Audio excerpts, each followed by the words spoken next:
સીતારામ ને જય શ્રી કૃષ્ણ। તો જેને રોટલા ટીપીને ન આવડે એની માટે આ સહેલી અને સરળ રીતે હું તમને રોટલો બનાવતા આજે શીખવીશ, જે 5 જ મિનિટમાં બની જાય છે।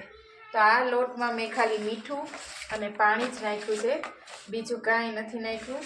અને આપણે રોટલી નહીં અને પરોઠાઈ નહીં એવો આપણે લોટ બાંધી દઈશું। પછી આવું પેપર લેશું, એની ઉપર આવી રીતે આ મૂકીને બીજું પેપર એની ઉપર મૂકી દઈશું અને આવી રીતે સહેજ હાથેથી આમ દબાવીને આપણે વેલણની મદદથી એને વણી નાખશું। તો જો આવી રીતે ધીમે ધીમે કરતાં વણવાનું। આપણે એકદમ જાડો નહીં રાખીએ, સરસ મજાનો। જો જે આવી રીતે જેને સાવ ટીપીને ન આવડતો હોય અને રોટલા મારી જેમ ખાવાના શોખીન હોય તો તમે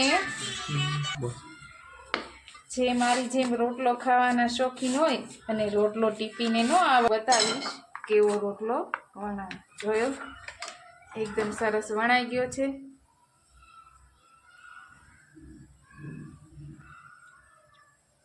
ધીમે ધીમે હાથની મદદથી આવી રીતે હાથમાં રાખીને ધીમે ધીમે આવી પ્લાસ્ટિકની કોથળી આપણે કાઢી લઈશું। પછી આ રોટલામાં ખાસ ધ્યાન રાખવાનું કે તાવડી પહેલેથી તપેલી હોવી જોઈએ। મેં પહેલેથી જ જ્યારે રોટલો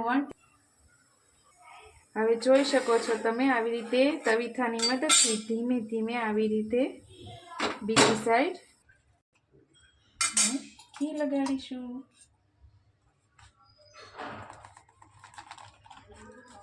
જાય તેવો રોટલો તમે પણ આવી રીતે એકવાર જરૂરથી ટ્રાય કરજો। Bye bye.